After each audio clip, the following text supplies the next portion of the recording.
বিসমিল্লাহির রহমানির রাহিম। আসসালামু আলাইকুম রহমতুল্লাহ। আজকে আমি আপনাদের জন্য আরেকটা ভিডিও কন্টেন্ট তৈরি করতেছি আর কি। আজকে আমি রিসেলার পারমিট এই জিনিসটা কি এটা নিয়ে একটু আলোচনা করব। আসলে যারা আমার ভিডিও দেখে থাকেন ওনারা জানেন যে আমার ভিডিওতে আসলে দেখার মতো জিনিস খুব কম থাকে, আমার কথাগুলাই খুব ইফেক্টিভ।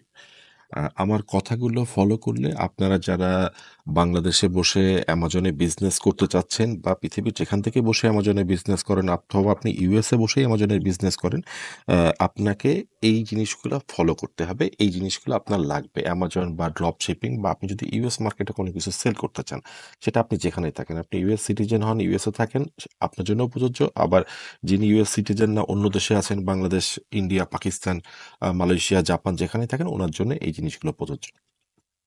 এখন বিষয় হচ্ছে যে আমি আগের ভিডিওগুলোতে কিভাবে আপনাদের এলএলসি করতে হয় সেটা দেখিয়েছি।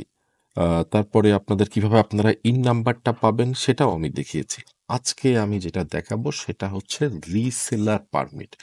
আসলে আপনাকে আগে বুঝতে হবে, আমি উইমিং দিয়ে একটু দেখানোর চেষ্টা করি। উইমিং ডিপার্টমেন্ট, রেভিনিউ ডিপার্টমেন্ট, এখানে আপনারা উইমিং রেভিনিউ ডিপার্টমেন্ট অথবা উইমিং রেভিনিউ ডিপার্টমেন্ট এটা আপনারা সার্চ করবেন। সার্চ করলে এই যে প্রথম যে সাইটটা আসছে দেখেন, state of Wyoming dot gov, Wyoming department of revenue, এই যে এই সাইটটাতে আপনারা ঢুকবেন।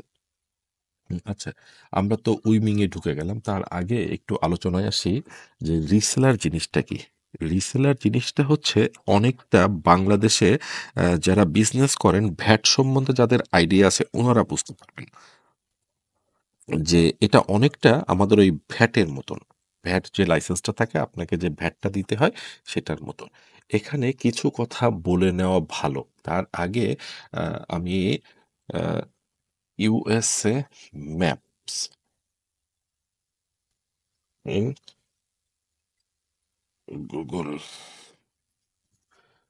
USA map. এখন যার আগে আমি আপনাদের কিছু বিষয় নিয়ে আসলে কথা বলতে চাচ্ছি। আপনি বুঝতে পারবেন বিষয়টা আসলে কি। আপনারা এখানে ইউএস এর ম্যাপটা দেখতেছেন, আমি ম্যাপটা ধরে বুঝাই। এখন রিসেলারটা আমাদের কি কাজে লাগে? এলএলসিটা হচ্ছে আমাদের বিজনেসের নামটা আমরা রেজিস্ট্রেশন করে নিলাম। ইন নাম্বারটা হচ্ছে আপনার বিজনেস, আপনার ব্যবসার যে প্রফিট হবে সেটার যে ইনকাম ট্যাক্স দিতে হবে, বিজনেসের ইনকাম ট্যাক্স, সেটা হচ্ছে আমরা ইনের মাধ্যমে পরিশোধ করি। আর রিসেলার পারমিটটা হচ্ছে যখন কোনো প্রোডাক্ট আপনি বি2বি এর জন্য কিনবেন, মানে আপনি বিক্রি করার উদ্দেশ্যে কিনবেন, সেই সময় আপনার রিসেলারটার দরকার হবে। রিসেলার নাম্বারটা বা রিসেলার লাইসেন্সটা দরকার হবে। রিসেলার লাইসেন্স কিন্তু অনেক রকম হয়। এখন আপনার ইউএসএ 50টা স্টেট, এই যে আমরা দেখেন এখানেই আপনার প্রায় 48টা স্টেট আছে। এ পাশে আপনার আলাস্কা আছে এবং তার পাশে আপনার হোয়াই আছে। এখন বিষয়টা হলো যে আপনি আছেন ধরেন টেক্সাসে। এই যে টেক্সাস, হিউস্টন বা ডালাস যেখানে থাকেন, টেক্সাসে আছেন। আপনি টেক্সাস থেকে যদি টেক্সাসে রিসেলার করেন, সেক্ষেত্রে কথাগুলো একটু মন দিয়ে শুনবেন, তাহলে পুরা বিষয়টা বুঝতে পারবেন। আপনি টেক্সাসে আপনার বিজনেস আপনি ফরমেশন করছেন। আপনাকে যে টেক্সাসে রিসেলার করতে হবে এরকম কোনো শর্ত নয়। আপনি এই বাকি 49টা স্টেট বা টেক্সাস যেকোনো জায়গা থেকে রিসেলার করতে পারেন। এখন রিসেলারটা করি হচ্ছে আমরা আমরা তো এন্ড কাস্টমার না। আমি কিনতেছি বিজনেস করার জন্য, মানে আমি হচ্ছে বি2বি কাস্টমার। আমি অ্যামাজনে বিক্রি করব অথবা শপিফাইয়ের মাধ্যমে বিক্রি করব অথবা ই-কমার্সের মাধ্যমে বিক্রি করব। বিষয়টা হচ্ছে যে আমি অনলাইনে প্রোডাক্ট বিক্রি করব, বা আপনি যদি অফলাইনেও করতে চান, ফিজিক্যালও করতে চান, আপনার রিসেলার লাইসেন্সটা লাগবে। দেখা গেল যে কেউ ইউএসএল না করে উনি রিসেল করবেন, ওনার জন্য রিসেল লাইসেন্সটা লাগবে। এখন আপনি এলএলসি যেই স্টেটেই ফরমেশন করেন না কেন, এখানে রিসেলারের সাথে এটার কোনো সম্পর্ক নাই। তবে একটা এলএলসি আপনার লাগবে।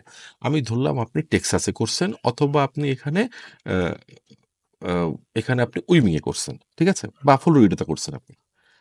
আমি ধরে নিচ্ছি আপনি টেক্সাসের আপনি এলএলসিটা করছেন। এলএলসিটা করার পর আপনি একটা ইন নাম্বার পেয়ে গেছেন। আপনি যেখান থেকে করেন, এই ইনটা দিবে হচ্ছে আইআরএস। ইনের সাথে আপনার স্টেটের কোনো সম্পর্ক নেই। সেন্ট্রাল গভর্নমেন্টের আইআরএস যেটা আছে, আইআরএস আপনাকে এই নাম্বার দিবে। এখন আপনি টেক্সাসে যদি রিসেলার নেন, তাহলে শর্তটা হচ্ছে এরকম যে আপনি টেক্সাস থেকে যেই প্রোডাক্টটা কিনবেন, ওই প্রোডাক্টটা টেক্সাসেই বিক্রি করবেন। টেক্সাস থেকে কিনতেছেন, টেক্সাসের কোনো ম্যানুফ্যাকচারার, কোনো ব্র্যান্ড, কোনো ডিস্ট্রিবিউটর বা যার কাছ থেকে আপনি কিনতেছেন আপনি বলবেন যে আপনি ট্যাক্স এক্সাম্পট মানে আপনার রিসেলার সার্টিফিকেট আছে, তখন সেটা প্রযোজ্য হবে। আপনার এলএলসি হচ্ছে টেক্সাসে, আপনার রিসেলার টেক্সাসে, বাট আপনি কিনতেছেন হচ্ছে আ ব ব ব অরিগন থেকে। আর আপনি পাঠাচ্ছেন এটা হচ্ছে আমি নেভাডা। এক্ষেত্রে কিন্তু আপনার দুঃখিত। এক্ষেত্রে আপনার টেক্সাসের যে রিসেলারটা আছে এখানে কিন্তু কাজ করবে না। এখানে কিন্তু আপনাকে ওই ট্যাক্সটা ওই স্টেটের যেই ট্যাক্সটা আছে সেটা কিন্তু আপনাকে পরিশোধ করতে হবে। এটা আপনি B2B হন বা B2C হন। এখানে কিন্তু এটা প্রযোজ্য হবে না। এটা প্রযোজ্য হবে শুধুমাত্র আপনার যদি টেক্সাসের রিসেলার থাকে, সেক্ষেত্রে আপনার টেক্সাসে কিনে টেক্সাসে বিক্রি করলে যদি টেক্সাসে আপনি ডেলিভারি নেন, সেক্ষেত্রে আপনার এটা প্রযোজ্য হবে। এখন বিষয় হচ্ছে যে তাহলে আপনি ট্যাক্স এক্সাম্পট ইউএস এর অনেক জায়গাতে কিভাবে হবেন? আমরা যেটা ফলো করি সেটা হচ্ছে কি, আবার ইউএস এ এলএলসি করারও কিছু বিষয় আছে। এলএলসি করতে গেলে কত ডলার দিতে হবে? বিভিন্ন স্টেটের বিভিন্ন রকম ফি আছে। যেমন ক্যালিফোর্নিয়াতে আমি জানি যতদূর $800 হচ্ছে প্রত্যেক ইয়ারে রিনিউয়াল ফি। প্রত্যেক বছর আপনাকে $800 দিতে হবে। করার সময় তারা কম টাকায় দিয়ে করে দেয়, কিন্তু আপনাকে প্রতি বছর $800 দিতে হবে। এক যে নতুন বিজনেস আপনি শুরু করতে যখন যাবেন তখন নিশ্চয়ই আপনি প্রতি বছরে $800 এর এই চাপটা নিতে চাবেন না। এক্ষেত্রে আমরা সাধারণত পছন্দ করি উইমিং, ফ্লোরিডা, ডেলোয়ার এই ধরনের স্টেটগুলো আমরা পছন্দ করি। এখন এইখানে আবার সব স্টেটের কিন্তু আপনার যেই আপনার যেটা সেলস ট্যাক্স কাটবে সেটা কিন্তু একই রকম পার্সেন্টেজ না। অনেক স্টেটে কিন্তু আপনার যেটা হচ্ছে সেটা হচ্ছে যে অনেক স্টেটে কিন্তু সেলস ট্যাক্স নাই।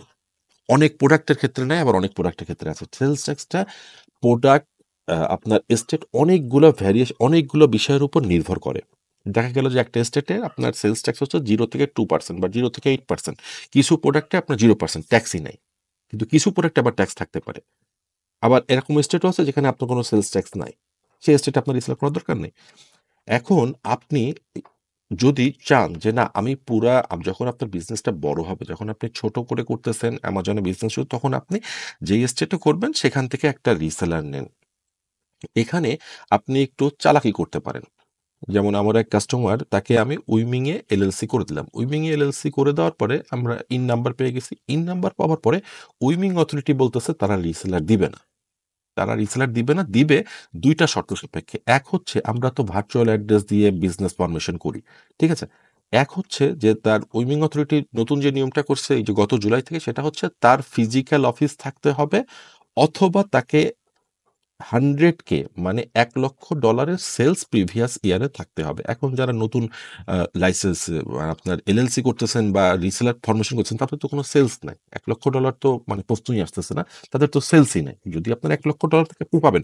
তারা এই একটা শর্ত জুড়ে দিছে। তখন আমি যেটা করলাম, সঙ্গে আমার কাস্টমারকে আমি ফ্লোরিডাতে নিয়ে চলে গেছি। ফ্লোরিডাতে গিয়ে তখন তাকে আমি সেলস ট্যাক্স লাইসেন্সটা বের করে দিছি।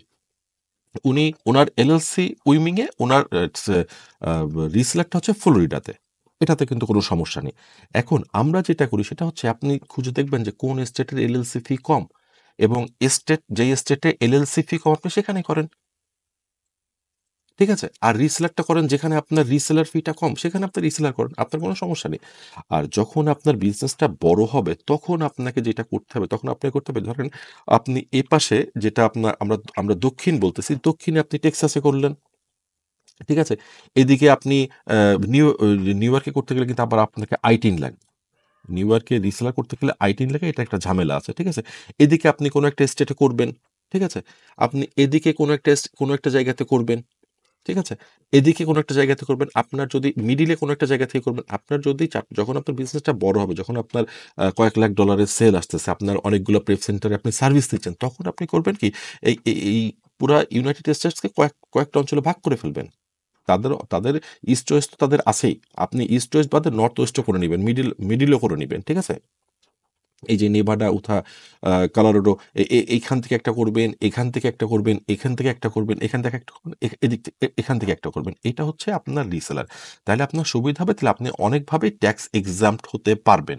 এটা একটু ফলো করে নিবেন। যেইসব স্টেটে আপনার ব্যবসা-বাণিজ্য ভালো হয়, সেখানে সাধারণত বড়, বড় ডিস্ট্রিবিউটরগুলো থাকে, বড়, বড় ব্র্যান্ডগুলো থাকে।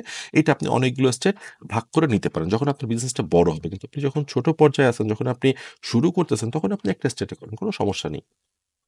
একটা স্টেটে করলে আপনি করতে পারতেছেন। এখন তাহলে আমি চলে যাই কিভাবে আপনারা আসলে উইমিং এ যদি করতে চান, উইমিং অথরিটি আপনাকে দিবে না, বাট আমি আপনাদের একটু প্রসিডিউরটা উইমিং এর মাধ্যমে দেখিয়ে দিই। আমি এই যে রেভিনিউ ডিপার্টমেন্টে যে ঢুকলাম, রেভিনিউ ডিপার্টমেন্টে ঢোকার পরে এই যে এক্সারসাইজ ট্যাক্স, আপনি এখানে যাবেন। এখানে যাবার পরে তবে একটা কথা আগেই বলে রাখি, এই যে উইমিং ইন্টারনেট ফিলিং সিস্টেম, WYIFS, এখানে ক্লিক করবেন। ঠিক আছে? এখানে ক্লিক করার পরে আপনাকে ইন্টার উইমিং, এই যে এখানে ক্লিক করতে হবে। এটা ক্লিক করার পরে এখানে একটা অ্যাকাউন্ট তৈরি করতে হবে। যাদের আছে, যেমন আমার এখানে আছে, আমার আগে থেকেই করা আছে, যার কারণে আমার আছে।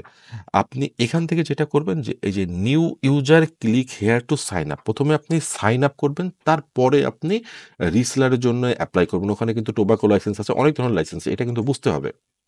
যেহেতু আমার হাতে এখন কোনো ডাটা নাই, বা আমার কাছে এই মুহূর্তে করার মতো কেউ না, যার কারণে আমি জিনিসটা দেখাইতে পারতেছি না, যে কিভাবে আপনারা রেজিস্ট্রেশন করবেন। আমি এর পরবর্তীতে আমি যে ভিডিওটা তৈরি করব, যদি কোনো কাস্টমার এগ্রি করেন যে উনার মানে লাইসেন্সটা আমি ভিডিও করতে পারবো, দেন আমি তখন ভিডিও করে সেটা আপলোড করে দিব আপনাদের জন্য, যাতে আপনারা খুব সহজে বুঝতে পারেন। তাহলে আপনারা বিষয়টা ক্লিয়ার হতে পারলেন যে কিভাবে আপনারা একটা রিসেলার পেতে পারেন। আপনার ফ্লোরিডাতেও তাই, ফ্লোরিডা রেভিনিউ ডিপার্টমেন্টে যাবেন, ওখানে গিয়ে আপনি একটা রিসেলারের জন্য এপ্লাই করবেন। তবে এখানকার যে ফিল্ডগুলো থাকে, ফিল্ডগুলো একটু ক্রিটিক্যাল, এগুলো একটু বুঝে করতে হবে। আর কোনো অবস্থাতেই আপনি এলএলসি এবং ইন না পাওয়া পর্যন্ত রিসেলারে আসবেন না। আপনি যখন এলএলসি পাবেন, তারপরে ইন নাম্বারের জন্য এপ্লাই করবেন, ইন পাবেন, তারপরে আপনি রিসেলারে আসবেন। আপনি কিন্তু ফার্স্টেই রিসেলারে চলে আসলে এটা কিন্তু খুব মানে বোকার স্বর্গে বসবাস করা হবে। আপনাকে কিন্তু এখানে এই ইন নাম্বারটা দিতে হবে। আপনাকে কিন্তু আপনার এলএলসি নামটা দিতে হবে, যে নামটা দিয়ে আপনি ব্যবসা করতেছেন। ঠিক আছে? এইগুলো কিন্তু দিতে হবে। অতএব তাহলে আপনি ফার্স্টে এলএলসি করবেন, তারপরে ইন নাম্বার নিবেন, তারপরে আপনি রিসেলারের জন্য এপ্লাই করবেন। ঠিক আছে? আজকের ভিডিওটা আর লম্বা করতে চাচ্ছি না। আজকে এখানেই বিদায় নিতে চাচ্ছি। আমি যে কথাটা প্রতিদিন বলি আপনাদেরকে, সেটা হচ্ছে যে এটা দেখে যদি আপনাদের কোনো কাজে লাগে, কোনো ভালো লাগে, বা আপনাদের যদি কোনো উপকারে আসে, সেটাই আমার ভালো লাগা। আর যদি বাড়তি কোনো কিছু জানতে চান, অবশ্যই কমেন্টস করে জানাবেন। আর ডেসক্রিপশনে তো আমার ফোন নাম্বার সবসময় দেওয়াই থাকে। যেকোনো সার্ভিস লাগলে আমি সর্বদা সদা প্রস্তুত আছি আপনাদেরকে সার্ভিসটা দেওয়ার জন্যে। ধন্যবাদ। আজকে এখানেই শেষ করছি। খোদা হাফেজ।